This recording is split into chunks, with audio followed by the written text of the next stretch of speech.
आज के इस समय में हर कोई अमीर बनना चाहता है, लेकिन सवाल यह है कि कैसे। एफडी का रिटर्न इन्फ्लेशन को बीट नहीं कर पा रहा है, स्टॉक मार्केट में रिस्क ज्यादा है और गोल्ड में पैसा ब्लॉक हो जाता है। ऐसे में एक ऐसा इन्वेस्टमेंट ऑप्शन है जिसमें आप छोटी छोटी कैपिटल से शुरू करके लॉन्ग टर्म में अपने बड़े फाइनेंशियल गोल अचीव कर सकते हैं, और वो है म्यूचुअल फंड। नमस्कार दोस्तों, मेरा नाम अभिषेक है और आज मैं इस डिटेल वीडियो में हम आपको म्यूचुअल फंड को A to Z समझाएंगे। म्यूचुअल फंड क्या होता है, कैसे काम करता है, कौन कौन से टाइप्स होते हैं, सिप और लमसम का डिफरेंस क्या है, कंपाउंडिंग का पावर। जब तक आप म्यूचुअल कंपाउंडिंग का पावर नहीं समझते, म्यूचुअल फंड का एक्चुअल स्ट्रेंथ आपको नहीं पता चलेगा। तो कंपाउंडिंग डेफिनेटली देखिए, कंपाउंडिंग तक। और म्यूचुअल फंड का साइकोलॉजी क्या रखना है, माइंडसेट क्या रखना है, अगर आपको म्यूचुअल फंड सक्सेसफुली अचीव करना है कि उसका एक्चुअल बेनिफिट लेना है, तो उसको माइंडसेट क्या रखना है, ये सारी चीजें हम डिस्कस करने वाले हैं इस वीडियो तक।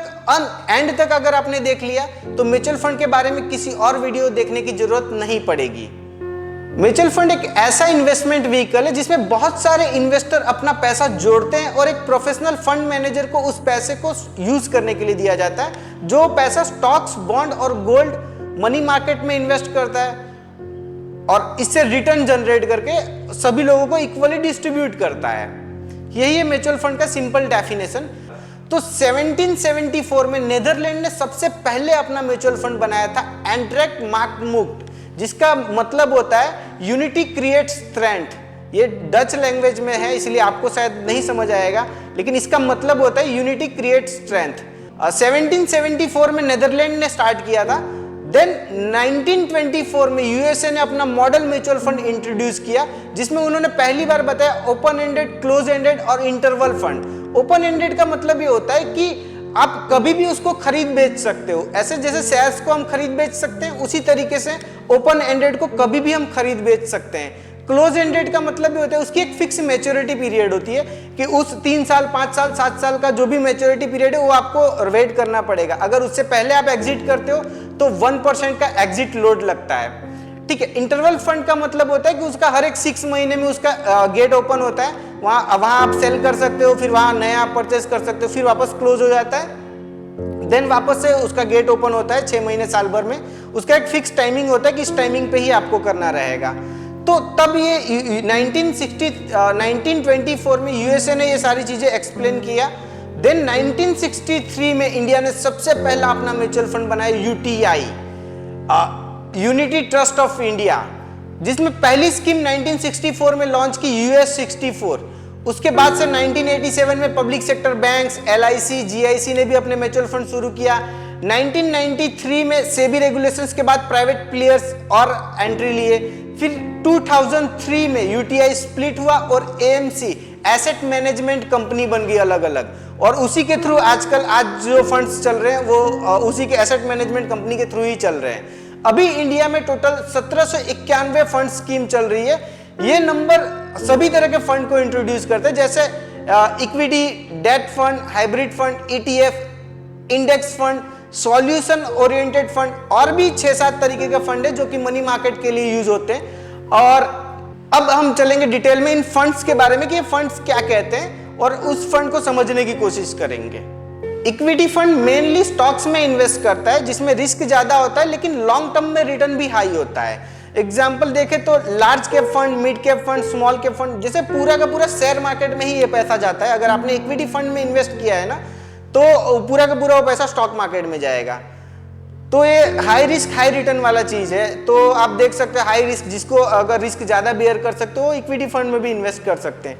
फिर उसके बाद डेट फंड, ये फंड मेनली बॉन्ड्स में इन्वेस्ट करता है, डिबेंचर में, गवर्नमेंट सिक्योरिटी, जैसे फिक्स्ड इनकम आता है। बॉन्ड क्या होता है, सिंपली मैं आपको बताऊं तो बॉन्ड होता है एक, जैसे कंपनी को अगर पैसा, कर्जा चाहिए होता है कंपनी को, तो अपने बॉन्ड इशू करके भी वो कर्जा लेते हैं। तो उस टाइम पे उन लोग को फिक्स कमिटमेंट देना होता है कि जो भी ये बॉन्ड खरीदेगा उसको मैं हर साल 7% या 8% फिक्स रिटर्न दूंगा। तो यहाँ पे थोड़ा रिस्क कम हो जाता है। और दूसरा, जब भी कोई कंपनी डिफॉल्ट होती है कर्जे या किसी वजह से भी, तो सबसे पहले उनके क्रेडिटर्स जो बोरोवर्स होते हैं उनको पैसा दिया जाता है, फिर ये जो कॉर्पोरेट बॉन्ड्स वगैरह तो उनको पेमेंट किया जाता है, फिर प्रेफरेंस शेयर वगैरह आता है। तो इस तरीके का जो सिस्टम बना होगा उसमें अगर देखा जाए तो डिफॉल्ट के टाइम पे भी रिस्क कम रहता है। तो हम कह सकते हैं डेट फंड्स जो होते हैं उसमें रिस्क कम रहता है, तो वहां पे लेकिन रिटर्न भी कम रहेगा। जो रिस्क कम रहेगा तो रिटर्न भी कम रहेगा।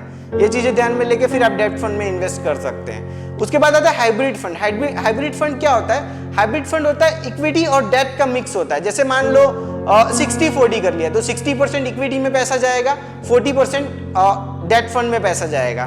तो मतलब रिस्की भी, थोड़ा सा रिस्क लिया हमने और थोड़ा सा रिस्क भी नहीं रहेगा। अगर ऐसा फंड चाहिए तो हमको हाइब्रिड फंड में इन्वेस्ट करना पड़ेगा, और हाइब्रिड फंड को ही बैलेंस फंड भी कहा जाता है। तो आप आगे चल के हम जब प्रैक्टिकल लाइव देखेंगे तो उसमें मैं आपको इस तरीके का फंड भी दिखाऊंगा कि हाइब्रिड फंड है, बैलेंस फंड है, किस तरीके का क्या चल रहा है। फिर उसके बाद आएगा ETF, एक्सचेंज ट्रेडेड फंड। ये फंड स्टॉक एक्सचेंज पर ट्रेड होते हैं, बिल्कुल एक शेयर की तरह अप्स एंड डाउन होगा। जैसे निफ्टी 50 ETF, मतलब निफ्टी का जिस हिसाब से मूवमेंट रहेगा उसी हिसाब से इस ETF का भी मूवमेंट रहेगा। मान लो निफ्टी गिर गया तो ये फंड का प्राइस भी गिर जाएगा, घाटे में दिखेगा। निफ्टी चला गया ऊपर तो आपको प्रॉफिट में दिखेगा ये फंड भी। एज इट इज दूसरा फंड है इंडेक्स फंड। इंडेक्स फंड भी निफ्टी 50 में ही पैसा जाता है। निफ्टी 50 क्या है? मार्केट है, हमारा इंडिया का मार्केट है, इंडेक्स है। जो सभी सेक्टर की टॉप 50 कंपनियां ली जाती है और उसी पे पैसा जाता है। तो टॉप 50 इंडिया की अगर टॉप 50 कंपनी पे पैसा जा रहा है तो डूबने के चांसेस बहुत कम होता है, लेकिन वो फिक्स होता है कि उन्हीं पे पैसा जाएगा। आप अगर किसी इंडेक्स फंड पे पैसा लगा रहे हो तो डेफिनेटली निफ्टी पे जा रहा होगा या सेंसेक्स पे जाएगा। इसके अलावा निफ्टी 20 होता है, ETF अगर देखा जाए तो निफ्टी 20, बैंक 20 होता है। वहां पे भी आप शेयर्स की तरह ही होता है, बस पैसा लगा सकते हैं और वो एकदम निफ्टी की तरह ही मूवमेंट करेगा, और कुछ नहीं है। और लॉन्ग टर्म के लिए बहुत सही रहता है ये सारी चीजें, बट शॉर्ट टर्म में इतना ज्यादा गेन नहीं दे पाता। उस हिसाब से आप अपना रिस्क मैनेज कर सकते हैं। फिर है सॉल्यूशन ओरिएंटेड फंड्स। ये फंड स्पेसिफिक फाइनेंशियल गोल्स के लिए डिजाइन होते हैं, जैसे रिटायरमेंट फंड के लिए, चिल्ड्रन एजुकेशन फंड के लिए। इनमें 5 साल का लॉकिंग पीरियड होता है। 5 साल का लॉकिंग पीरियड मतलब 5 साल अगर आपने इसमें इन्वेस्ट करना चालू किया तो 5 साल तक आप निकाल नहीं सकते उस पैसे को। 5 साल तक वो पैसा लॉक हो जाएगा। लेकिन और भी बहुत सारे फंड्स होते हैं जिसकी 20-20, 30-30 साल तक एज होती है। देखिए, मैटर ये नहीं करता कि आप कौन से फंड में लगा रहे हो पैसा, क्योंकि ये तो एक प्रोफेशनली मैनेज करने वाला आपका पैसा। कोई ऐसा तो नहीं कि जिसे पता नहीं कि क्या है क्या नहीं चल रहा है मार्केट में, वो ऐसा लोग तो मैनेज नहीं करने वाला है।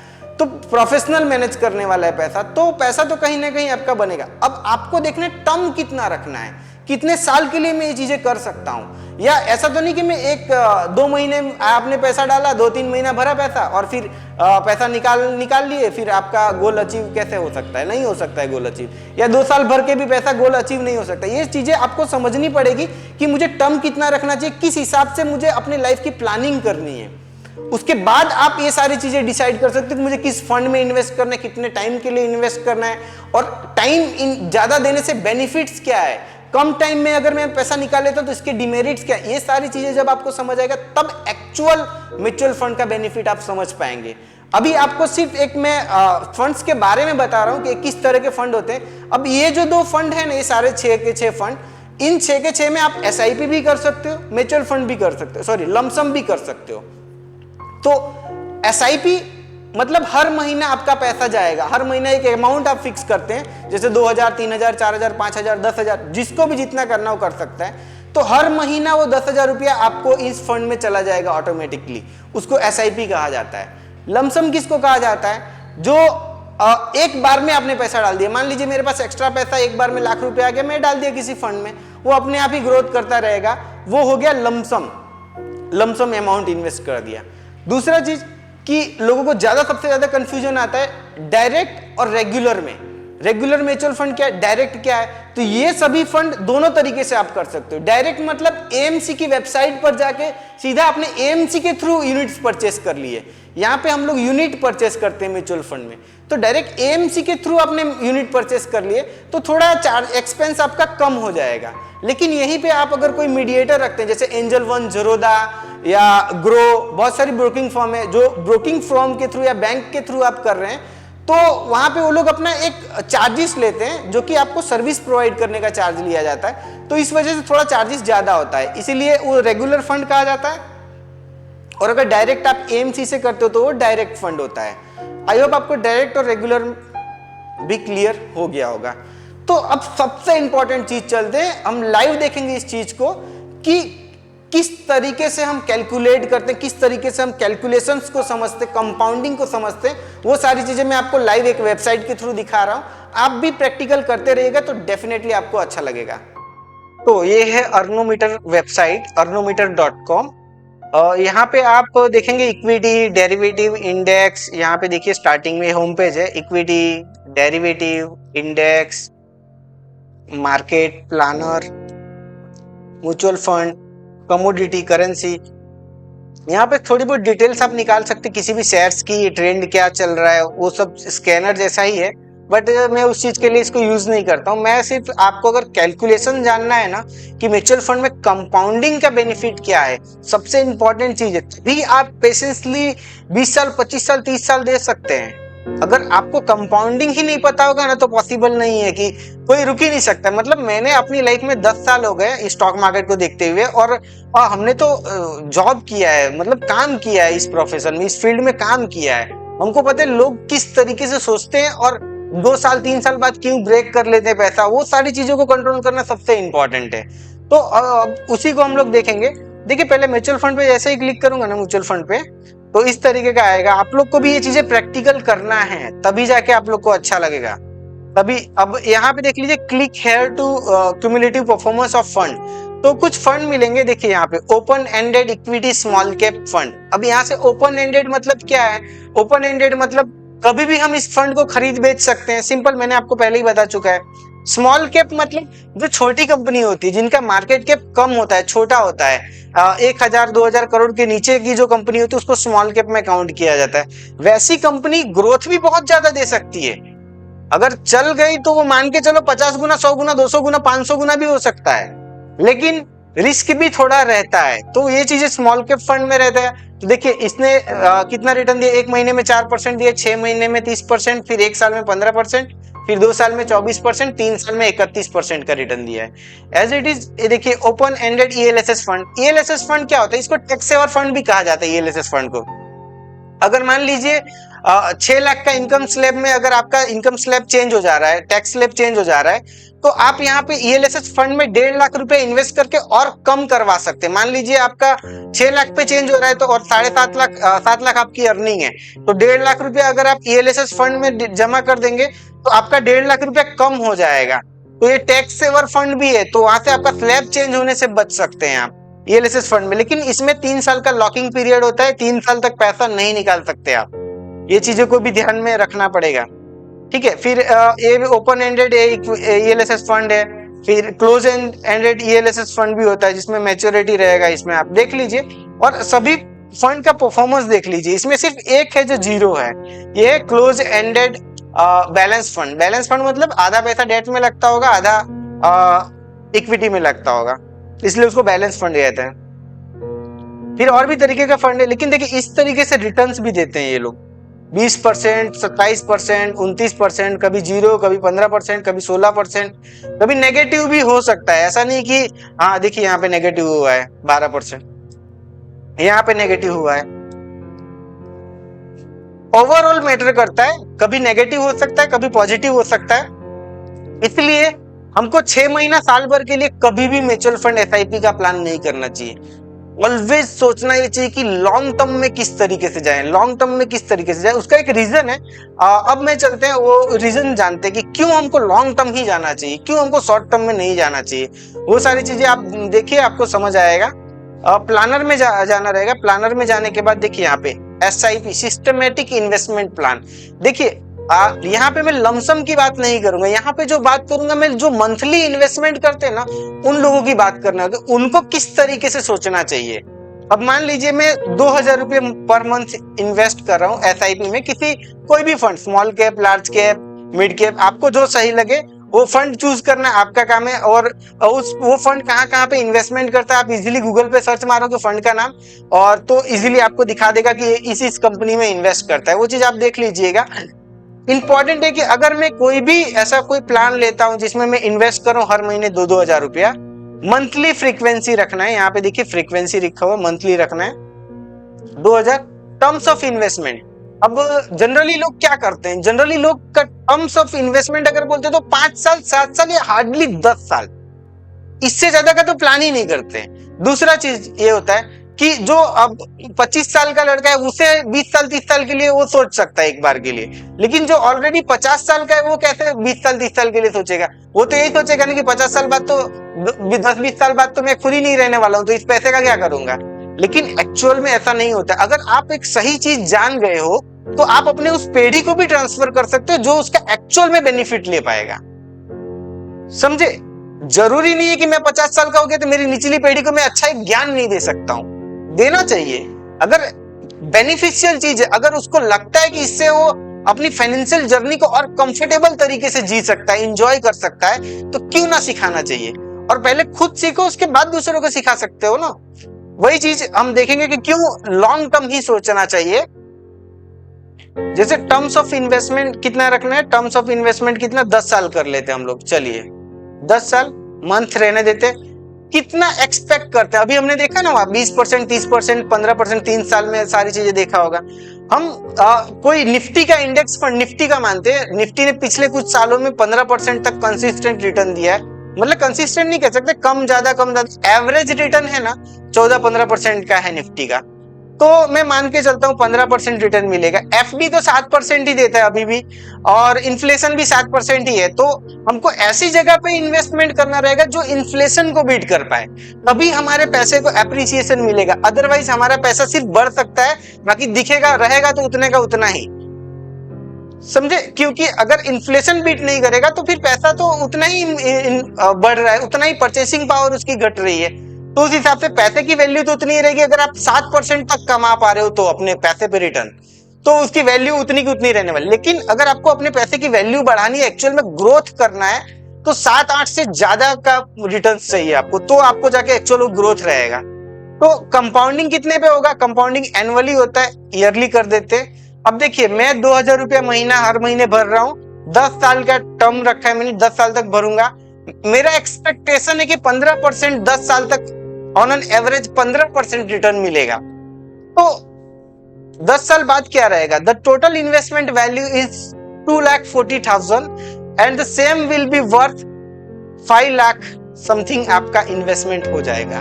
मतलब अगर मैं हर महीने 2000 रुपया 10 साल तक डाल रहा हूं तो मैं 2,40,000 रुपया इन्वेस्ट करूंगा, मेरा खुद का पैसा, और वो अगर 15% के हिसाब से हर ईयर कंपाउंड हो रहा है पैसा, तो वो कितना हो जाएगा? 5 लाख रुपया हो जाएगा। समझे?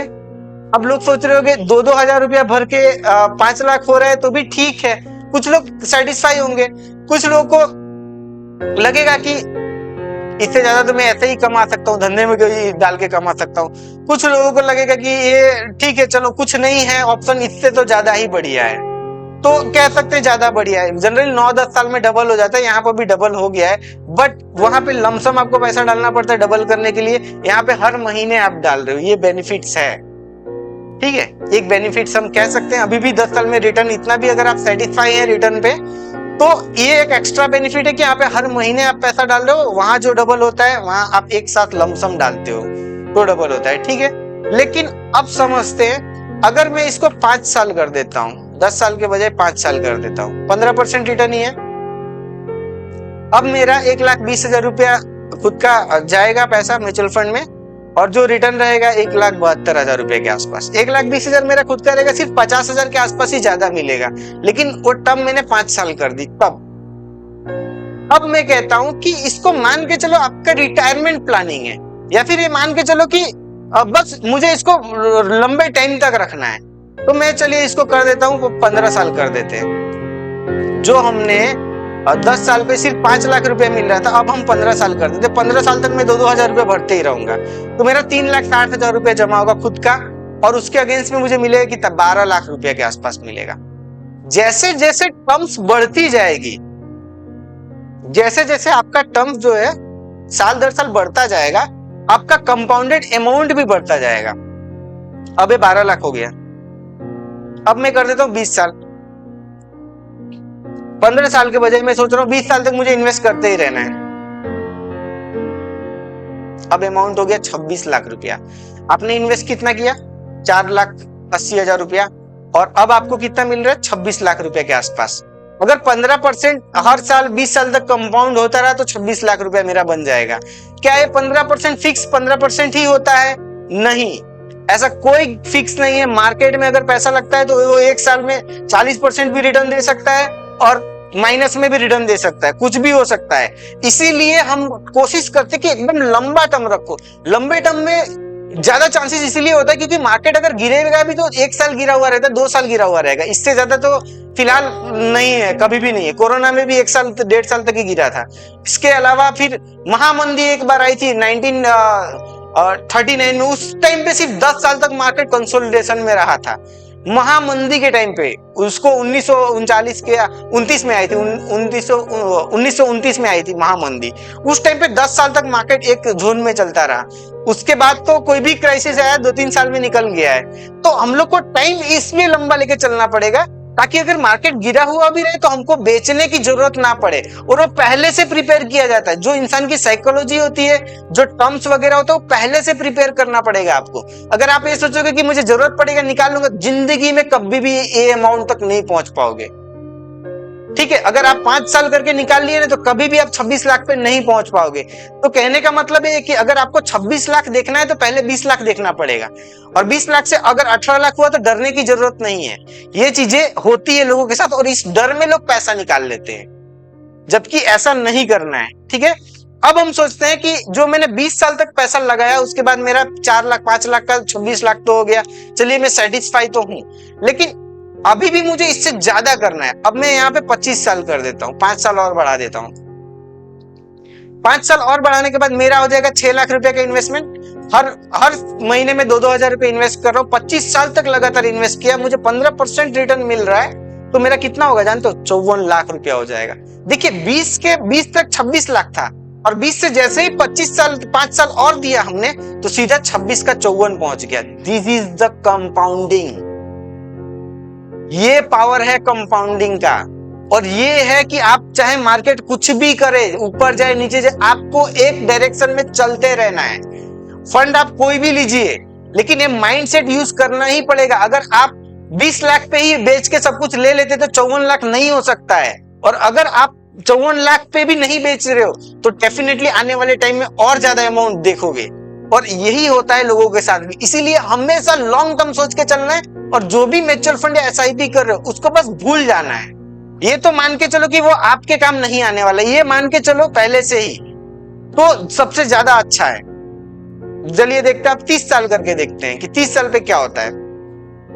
25 साल तक कर दिया हमने 15% के रिटर्न के हिसाब से। अब 30 साल देखते हैं। 30 साल में मैं 2-2 हजार रुपया हर महीने भरूंगा तो 30 साल में 7,20,000 रुपया भर पाऊंगा। ठीक है, लेकिन उसके अगेंस्ट में अगर मुझे 30 साल तक 15% रिटर्न मिलता है तो वो जो मेरा पैसा होगा 1,11,00,000 के आसपास। अब आप लोग को लग रहा होगा कि 2,000 रुपया रेगुलर इन्वेस्टमेंट की पावर क्या है, स्ट्रेंथ क्या है। 2,000 रुपए से भी करोड़ों बनाए जा सकते हैं, लेकिन उसके अगेंस्ट में आपका माइंडसेट वैसा होना चाहिए। अगर माइंडसेट नहीं है तो कभी नहीं पॉसिबल है। आप अगर लंबा सोच ही नहीं पा रहे हो तो वो चीजें संभव नहीं हो सकता। और दूसरा, हम हमारे लिए ही प्रॉपर्टी बनाते हैं, इसकी जरूरी नहीं हम हमारी पीढ़ी के लिए प्रॉपर्टीज बनाते हैं। तो उनको सही चीजें भी देना जरूरी है, सही फाइनेंशियल फ्रीडम भी प्रोवाइड करना जरूरी है, ताकि उन्हें बुढ़ापे की टेंशन ना हो। अगर कोई सोच लो, कोई 20 साल का लड़का अगर 40 साल तक लगातार 2-2 हजार रुपए इन्वेस्ट करे, 60 साल की उम्र तक उसकी रिटायरमेंट आएगा। अगर वो 20 साल की उम्र में अपना रिटायरमेंट प्लानिंग कर चुका है तो समझ लो 60 साल की उम्र में कितना रिलैक्स फील करेगा। वो 60 साल वाले इंसान को अच्छे से पता होगा। आप उनसे जाके कंसल्ट कर सकते हैं कि अगर कोई 20 साल का लड़का अभी से अगर फाइनेंशियल प्लानिंग करे तो 60 साल की उम्र में क्या कर सकता है। ये होता है एक प्लानिंग, होता है एक तरीका होता है। और ये तो 15% रिटर्न में आपको बता रहा हूं ना। अगर मैं 30 साल तक 15% रिटर्न के बदले यहाँ पे सिर्फ 20% रिटर्न हो जाएगा या सिर्फ 18% रिटर्न हो जाएगा तो क्या होगा समझ सकते हो इस अमाउंट का। ये देखिए 2 करोड़, सिर्फ 2,000 का 30 साल तक लगातार 18% रिटर्न मिला, 2 करोड़ पहुंच गया। और ये 30 साल में 30% भी इंडियन मार्केट कर सकता है, 40% भी कर सकता है। कोई कमिटमेंट नहीं है, कुछ भी हो सकता है आने वाले 30-40 साल में। चाइना इसी तरीके से अचानक से सडनली बढ़ने लग गया था, इसी तरीके से इंडिया का भी ग्रोथ हो सकता है, चांसेस है। मैं ये नहीं कहता हूं कि हो ही जाएगा, लेकिन अगर एक छोटा सा अमाउंट हम रिस्क ले सकते हैं तो डेफिनेटली लेना चाहिए। रिटायरमेंट प्लानिंग अगर करनी है तो डेफिनेटली आपको इस तरीके से रिटायरमेंट प्लानिंग करनी चाहिए। कोई प्रॉब्लम वाली बात नहीं है। लोग 20-20 साल तक होम लोन भरते हैं, सिर्फ 20-20 साल लग जाते हैं होम लोन भरने के लिए। तो क्या आप 20,000 की EMI 20-20 साल तक भर सकते हो, लेकिन 2,000 रुपया आप अपने रिटायरमेंट प्लानिंग के लिए नहीं बचा सकते हो? बचाना ही पड़ेगा। और 2,000 भी मैं तो ज्यादा कैलकुलेट कर रहा हूं। अगर आप 1,000 रुपया, पैसा मैटर नहीं करता, ये देखिए सिर्फ 100 रुपए पे कैलकुलेट करते हैं। 2,000 रुपया आपको ज्यादा लग रहा होगा, सिर्फ 100 रुपए पे मैं कैलकुलेट करता हूं। अगर 30 साल तक 18% रिटर्न मिलेगा तो 100 रुपए के हिसाब से आप 36,000 रुपए इन्वेस्ट कर पाओगे, और 36,000 जो आप इन्वेस्ट करोगे उसके अगेंस्ट में बना कितना रहेगा? 10 लाख रुपया। हर महीने 100 रुपया अगर SIP में डाल रहा हूं और अगर 18% रिटर्न मिल रहा है मुझे 30 सालों तक, तो वो 10 लाख रुपए में कन्वर्ट हो जाएगा। अगर 100 रुपया ही डाल रहा हूं, मैंने 35 साल कर दिया तो 23 लाख रुपए में कन्वर्ट हो जाएगा। और अगर 40 साल तक कर दिया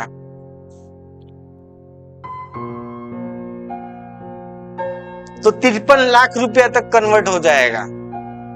लेकिन अगर गलती से 40 साल में यहां पे 30% हो गया rate of return, expected return, हमने 30% कमा लिया, मार्केट अच्छा परफॉर्म कर गया, तो क्या हो सकता है देख लीजिए। सिर्फ एक 100 रुपए की पावर देख लीजिए, क्या कर सकता है SIP, म्यूचुअल फंड, क्या बवाल चीज है।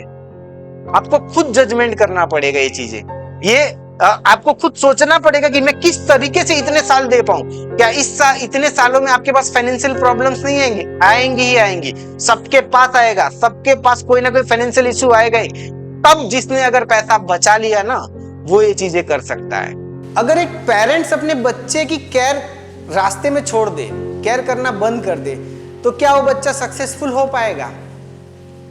नहीं हो सकता है। वही गलती लोग इन्वेस्टमेंट के साथ करते हैं।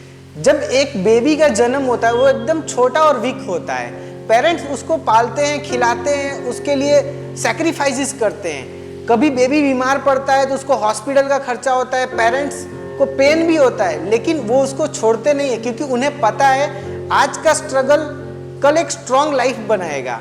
बिल्कुल ऐसे ही जब SIP या लमसम करते हो तो वो पैसा भी न्यूबॉर्न बेबी की तरह ही होता है, धीरे धीरे करके ग्रो करता है। कभी मार्केट डाउन होता है तो कभी रेड दिखाई देता है, तो कभी दर्द होता है। उस टाइम पे लोग पैनिक होकर इन्वेस्टमेंट तोड़ देते हैं, और वो सबसे बड़ी गलती होती है। समझिए, एक बेबी को सक्सेसफुल होने में 25-30 साल लग जाते हैं, तब जाके वो अपने पेरेंट्स का सहारा बनता है। वैसे ही म्यूचुअल फंड को भी सक्सेस होने में 25-30 साल तो कम से कम देना चाहिए, तब जाके हम उसे हमारे सहारे की तरह अडॉप्ट कर सकते हैं। ठीक है, गिरावट, जब भी म्यूचुअल फंड या मार्केट में गिरावट हो तो आपको ये समझना है कि आपको एकदम म्यूचुअल फंड को बेबी की तरह ट्रीट करना है। अगर म्यूचुअल फंड में कभी गिरावट आए तो आपको ऐसा समझना है कि बेबी बीमार हुआ है, आपका इन्वेस्टमेंट बीमार हुआ है, तो उस पर खर्चा करना पड़ेगा। और खर्चा क्या होगा? जो आप 2,000 रुपये हर महीने इन्वेस्ट करते हो, वहां कोशिश करो कि 3,000 कर दो या 4,000 कर दो। जब भी मार्केट खराब सिचुएशन में आए तो आप अपना कैपिटल थोड़ा बढ़ाओ, ना कि डरो मत, या उसको बीच रास्ते में छोड़ने की जरूरत नहीं है। इसलिए याद रखो, म्यूचुअल फंड एक प्रोडक्ट नहीं, एक जर्नी है। उसे बच्चे की तरह ट्रस्ट चाहिए होता है, और इन्वेस्टमेंट ग्रो करने के लिए पेशेंस चाहिए होता है। आज का डिसिप्लिन आपका कल का फाइनेंशियल फ्यूचर सिक्योर कर सकता है। आई होप आपने इस वीडियो में बहुत कुछ सीखा होगा। A to Z mutual fund की चीजें बता दी है। अगर कोई चीज रह गई हो, कोई चीज समझ नहीं आई हो आपको, तो आप इस वीडियो के एंड में कमेंट कर दीजिए, डेफिनेटली हम आपका उसका सॉल्यूशन आप तक पहुंचा देंगे। और ऐसी ही कोई इंफॉर्मेटिव वीडियोस के लिए इस चैनल को सब्सक्राइब कर लीजिएगा। आने वाले टाइम में डेफिनेटली आप एक सक्सेसफुल इन्वेस्टर बन के ही रहेंगे। Thank you very much.